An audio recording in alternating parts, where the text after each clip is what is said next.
अंतरराष्ट्रीय युवा विद्वान, जैन दर्शन में यूनिवर्सिटी टॉप व गोल्ड मेडलिस्ट, जैन सिद्धांत एवं न्याय विषयों को सरलता से समझाने वाले, यूएसए, इंग्लैंड, ऑस्ट्रेलिया आदि अनेक देशों में जैन धर्म की महती प्रभावना करने वाले, पंडित टोडरमल पुरस्कार, युवा विद्वत रत्न आदि अनेक पुरस्कारों से सम्मानित मूर्धन्य विद्वान डॉक्टर संजीव कुमार गोधा जयपुर द्वारा जानिए धर्म का मर्म। इस कार्यक्रम के प्रायोजक हैं श्री निहाल चंद्र जी जैन, श्रीमती अचरज कुमारी जैन, श्री घेवर चंद्र जी जैन, श्रीमती कल्पना देवी जैन, श्रीमती सुनीता जैन, श्री विनय जैन, श्रीमती पूर्वी जैन, जयपुर राजस्थान। बड़ा मजा आता है ऐसी बातों को जब गहराई से सुनते हैं, जब थोड़ा सा उपयोग एकाग्र करके समझने के लिए कोशिश करते हैं तो समझ में आती है यार ये कह क्या रहे हैं, ये कह क्या रहे हैं। टोडरमल जी साहब कह रहे हैं वो रागादि स्वभाव हो जाएगा यार, सबसे बड़ा चैलेंज ये है, ये क्यों नहीं समझ रहा है तू। क्या द्रव्य कर्म के बिना यदि भाव कर्म को मान लेगा तो जो निमित्त के बिना होता है उसे स्वभाव कहते हैं। विभाव निमित्त के बिना होता नहीं और स्वभाव को निमित्त की जरूरत पड़ती नहीं। दो वाक्य कह दिए मैंने नोट करने वालों के लिए। क्या विभाव निमित्त के बिना होता नहीं और स्वभाव के लिए निमित्त की जरूरत पड़ती नहीं। क्या जब भी विभाव होगा वह बिना निमित्त के नहीं होगा। विभाव, फिर से बोलता हूं जितेंद्र जी साहब, विभाव निमित्त के बिना होता नहीं।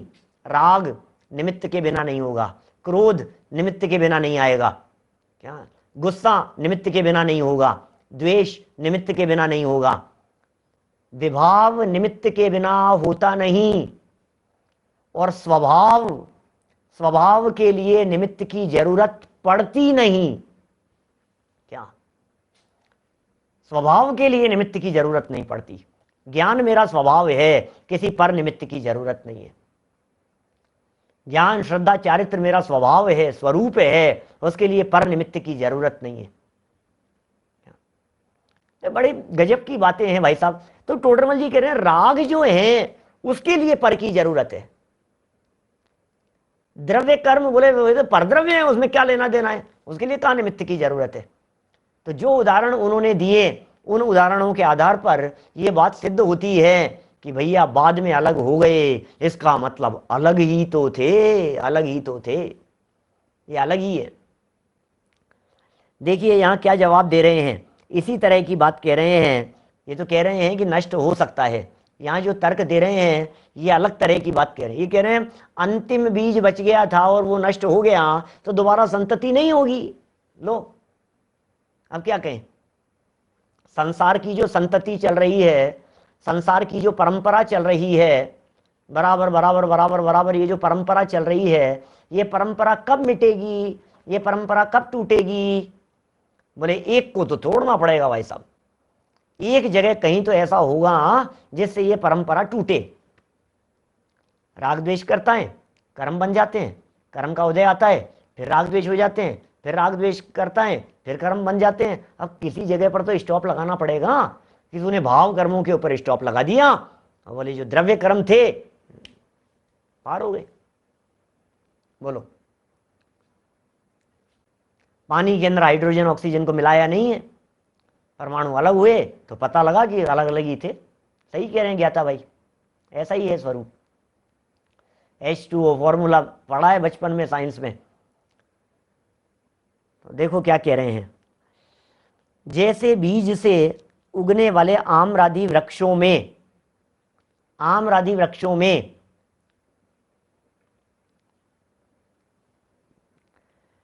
पहले बीज हुआ या वृक्ष, क्या ऐसा कोई निश्चय नहीं, क्योंकि बीज के बिना वृक्ष और वृक्ष के बिना बीज नहीं हो सकता। अब बड़ा गजब की बात है, सामने प्रश्न दिख रहा है लोहाड़िया जी, बड़ा गजब का प्रश्न है। प्रश्न तो उठता है ऐसा कि साहब ये अनादि मिले ही क्यों ये। अरे भाई किसी ने मिलाए हों तब तो इस तरह की बात करें। जब जमीन में से तिल निकलता है, तिल तो समझ गए ना, गुजराती में तल कहते हैं आप लोग भरत भाई। तिल जो है, ये तिल जब निकला, पैदा हुआ, तो तिल और तेल उसमें ये मिक्स ही था, साथ में ही था। क्या क्या समझ रहे हैं आप? ऐसा नहीं कह सकते कि पहले तो अलग अलग थे और बाद में मिले थे। जन्म से ही, जन्म है ही नहीं, अनादि से ही मिले हुए थे, स्वभाव मतलब शुरू से ही मिले हुए थे, ऐसा ऐसा समझना चाहिए। न्यारे न्यारे द्रव्य और मिले हुए ही हैं, न्यारे न्यारे द्रव्य मिले हुए ही हैं, भिन्न भिन्न द्रव्य, ऐसा ही स्वरूप है। देखिए, तो क्योंकि बीज के बिना वृक्ष और वृक्ष के बिना बीज नहीं हो सकता, अतः बीज वृक्ष का संबंध अनादि से है। तो भी था तो अनादि से, था तो पास्ट, इधर बैक में जाओ तो अनादि काल से। तो भी यदि किसी वृक्ष का एक ही बीज बचा हुआ हो तो क्या होगा बोलो? हैं? यदि किसी वृक्ष का एक ही बीज बचा हुआ हो, विवेक भाई कोलकाता से बोलो, लास्ट बीज बचा हुआ है किसी का, तो क्या करें? और उसे अग्नि में जला दिया जाए, अंतिम बीज को, तो इस अनादि से आए हुए बीज का अंत हो जाता है। ओहो, अंत हो जाता है। लास्ट जो था अब नया हुआ नहीं, तो लास्ट वाले का अंत हो गया, खत्म हो गई कहानी। अब आप क्या कर लोगे? आप कुछ भी नहीं हो सकता है। तो इसका मतलब ये है, अनादि से तो था, पहले से मिले हुए तो थे, लेकिन बाद में उन्हें अलग अलग किया जा सकता है। गाय के थन से जो दूध निकलता है प्रमोद जी भाई साहब, बिल्कुल पानी मिला हुआ ही निकलता है। सोने में से जब सोना जब निकलता है, खान में से, माइंस में से, सोने की खदान में से जब सोने को निकाला जाता है, तो गोल्ड और किट्टी कालीमा, उसकी अशुद्धि, ये साथ ही निकलती है। ऐसा ही स्वरूप है। कोई व्यक्ति इस प्रकार की बात पूछे कि भैया वो खदान में जाकर वो किसने मिक्स किया, कि किसी ने नहीं किया, स्वरूप ही इसी प्रकार का है, तो फिर साहब ये कैसे मिले? अरे ऐसा ही है, इसी तरह का है, स्वरूप ही इसी प्रकार का है। क्या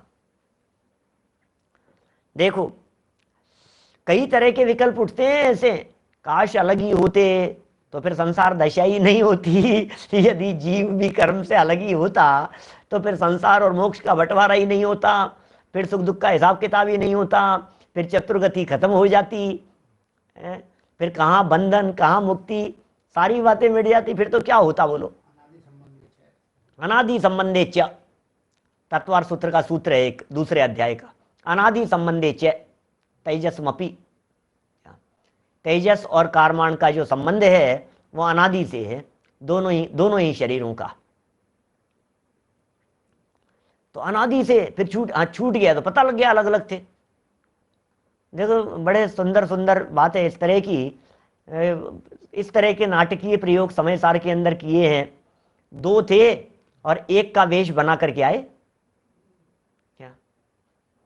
अब एक का वेश बना करके आए और लग ऐसा रहा है कि एक ही है, एक ही है, एक ही है, लेकिन सच में भाई वो दो हैं। जब पकड़ में आ गए तो छोड़ करके भाग जाते हैं।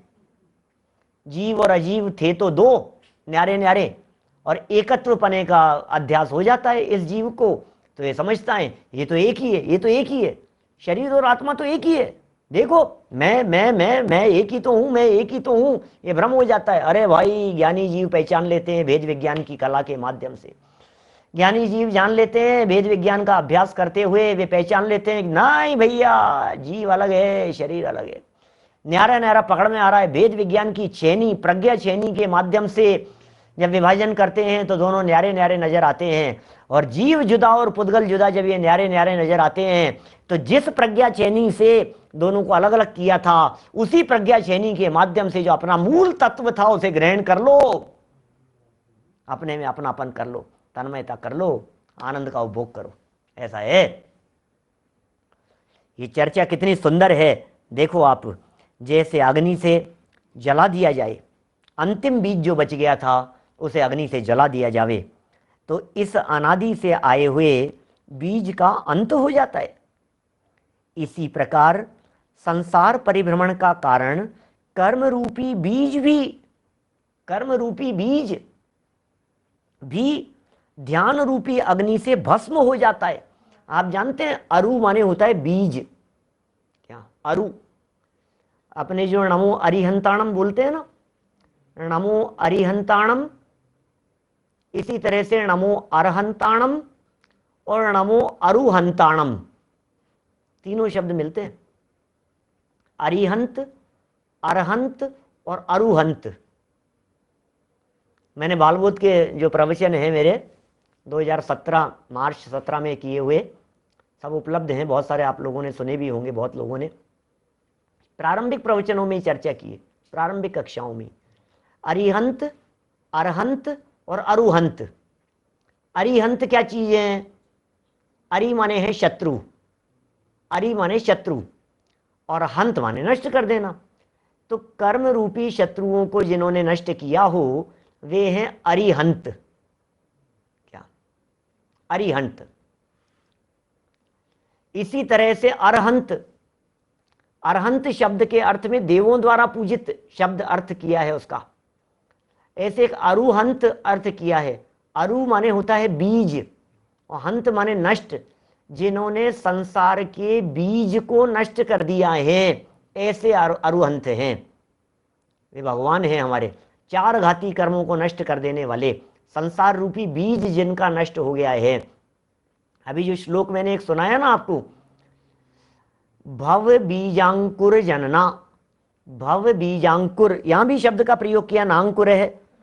दग्धे बीजे यथात्यंतम प्रादुर्भवती नयंकुर है, नांकुर है, नय अंकुर है, अंकुर नहीं है। तो बीज जो था, भवांकुर शब्द का प्रयोग है, नीचे भी लिखा है ना इसमें। तो संसार के बीज का जिन्होंने नाश कर दिया है, संसार रूपी बीज ही नष्ट हो गया है, अब उगेगा कैसे? संसार का जन्म कैसे होगा? जन्म किस प्रकार से होगे? हम लोग चावल क्यों चढ़ाते हैं? इसीलिए तो चढ़ाते हैं, क्यों दोबारा जन्म नहीं होता है उसका। अजन्मा है वो, अक्षत है वो, अक्षत उसका अखंडपना है, उसका दोबारा जन्म नहीं होता है। चावल को यदि आप बोएंगे तो वो उगेगा नहीं, छिलका उतर चुका है उसके ऊपर से, अब वो जन्म नहीं लेगा, अजन्म स्वरूप वो हो गया है। ऐसी ही स्थिति यहां संसार का बीज क्या है, संसार का कारण क्या है? भाई साहब ये बतलाइए, बोलो संसार का कारण क्या है? तो ये कह रहे हैं संसार का कारण है राग द्वेष, संसार में रहने का किराया है मिथ्यात्व। मिथ्यात्व रूपी किराया देना बंद किया, अब थोड़ा थोड़ा सा रागादिक चारित्र मोह की कमजोरी से दिए जा रहे हैं। अब बोले पूरी तरह से नष्ट हो जाएगा, मुक्ति की प्राप्ति हो जाएगी, और क्या है? मोह राग द्वेष तो मूल है संसार के। तो मोह राग द्वेष को जिसने सदा सदा के लिए नष्ट कर दिया है, उसे व्यक्ति को मुक्ति की प्राप्ति हो जाती है। वो बीज है, कैसे नष्ट किया जाता है वो बीज? कि साहब यहां तो बीज दिख रहा था और हमने उसको नष्ट कर दिया। ये पेड़ था, इस पेड़ के बीज को हमने नष्ट कर दिया। ये बीज दिख रहा था हमारे को, क्या करें? अरे यार इन बीज को जला दो, दियसलाई माचिस की तिल्ली से हमने उसको जला दिया तो खत्म हो गया भाई साहब। क्या? तो ये जला दिया, हमारे को दिख रहा है कैसे जलाया जाता है, कैसे नष्ट किया जाता है। अब प्रॉब्लम ये है, कर्म रूपी बीज को कैसे जलाएं? राग रूपी बीज को कैसे जलाएं? कर्म रूपी बीज को कैसे नष्ट किया जाता है, उसकी क्या विधि है? तो बोले उसकी विधि ये कह रहे हैं, संसार परिभ्रमण का कारण कर्म रूपी बीज भी ध्यान रूपी अग्नि से भस्म हो जाता है। क्या? ये ध्यान रूपी अग्नि से कैसे भस्म हो जाता है? क्या? ध्यान रूपी अग्नि से किस प्रकार से भस्म हो जाता है? आप जानते हैं, ध्यान कहते हैं एकाग्र चिंता निरोधो ध्यानम, ये ध्यान का लक्षण है। तत्वार सूत्र 9वें अध्याय से, उत्तम संगननस्य एकाग्र चिंता निरोधो ध्यानवांतर मुहूर्तात्, ये पूरा सूत्र है। और उसमें कहा ध्यानम, ध्यान क्या है? एकाग्र चिंता निरोधो ध्यानम, माने ध्यान में चित्त की एकाग्रता होती है, ध्यान में सूक्ष्मता होती है, ध्यान में गहराई होती है, ध्यान की पकड़ बड़ी गजब की होती है। ध्यान फैले हुए अपने उपयोग को समेटकर जब कंसंट्रेट किया जाता है तो वो ध्यान है। बिल्कुल वही प्रक्रिया है जो कभी बचपन में आपने की होगी। क्या मोक्ष भाव निजवास, किस तरह से क्या प्रक्रिया, वो लेंस लेकर के आपने कभी उसको सूर्य से पड़ने वाली किरणों को आपने एकत्रित करके उसका एक राइट एंगल बनाकर जलाया होगा आपने कभी किसी कागज को, रुई को, बिल्कुल आग लग जाती है एकदम। ये क्या हुआ, सूर्य की किरणें, आज सोलर का कितना प्रयोग किया जा रहा है, आज अग्नि है वो, उसका उपयोग किया जा रहा है, लाइट बन रही है सोलर से, सौर ऊर्जा का प्रयोग किया जा रहा है। तो उसको सबको क्या किया, फैली हुई थी भैया, फैली हुई थी, माचिस की तिल्ली जल जाती है कंसंट्रेट करके, उसको क्या कहेंगे, उसको समेट कर, उन किरणों को जैसे ही आपने समेटा तो समेटते ही वो माचिस की तिल्ली जल जाएगी, कागज जल जाएगा, रुई जल जाएगी, आग लग जाएगी। ये क्या हुआ। इसी तरह से हमें क्या करना है, हमें क्या करना है भाई साहब, उत्तल लेंस कहते हैं, बिल्लोरी ग्लास कहते हैं, जो भी शब्द दो उसे। तो क्या है चक्कर, चक्कर ये है हमारा जो ज्ञान है, ये ज्ञान बटा हुआ है, किस में बटा हुआ है, चक्षु इंद्रिय के माध्यम से देखने में लगा है, कर्णेंद्रिय के माध्यम से सुनने में लगा है ना, स्पर्शन इंद्रिय का अनुभव कर रहे हैं। तो हमारा जो ज्ञान है वो पांचों इंद्रियों और मन के माध्यम से विभक्त है, चारों तरफ बटा हुआ है, फुर्सत नहीं है। दादा ने एक बहुत सुंदर एग्जाम्पल दिया धर्म के 10 लक्षण में, उत्तम ब्रह्मचर्य नाम का धर्म के प्रकरण में। उन्होंने कहा एक सेठ बैठा हुआ है और उसके बैठे बैठे सामने उसके 5 टेलीफोन लगे हुए हैं, और एकदम टेलीफोन की घंटी बजी और उसने उठाया, और इससे बात करके रख नहीं पाता है, इससे पहले नई घंटी बज जाती है, इसको उठा करके रखता है इधर, फिर ये चालू हो जाता है, ये लगा रहता है। ऐसा उदाहरण दिया उन्होंने वहां। बोले क्या करें, हमारे उपयोग को तो इंद्रियां खाए बैठी है, निरंतर हमारी इंद्रियां, इंद्रियों के विषय, इंद्रियों का व्यापार, ये हमारे उपयोग को खाए हुए बैठा है। इसलिए भैया इंद्रियों को हावी मत होने दो, स्वयं हावी हो जाओ इंद्रियों के ऊपर, कभी हावी मत होने दीजिए। कभी चक्षु इंद्रिय हावी हो जाती है, कभी दृश्य हावी हो जाते हैं, कभी म्यूजिक हावी हो जाता है, कभी स्पर्शन इंद्रिय के विषय हावी हो जाते हैं, कभी रसना इंद्रिय के विषय हावी हो जाता है। टोडरमल जी ने कहा झपट्टे मारता है, ऐसा हापटे मारता है, ऐसे ऐसे शब्द है, पुराने शब्द।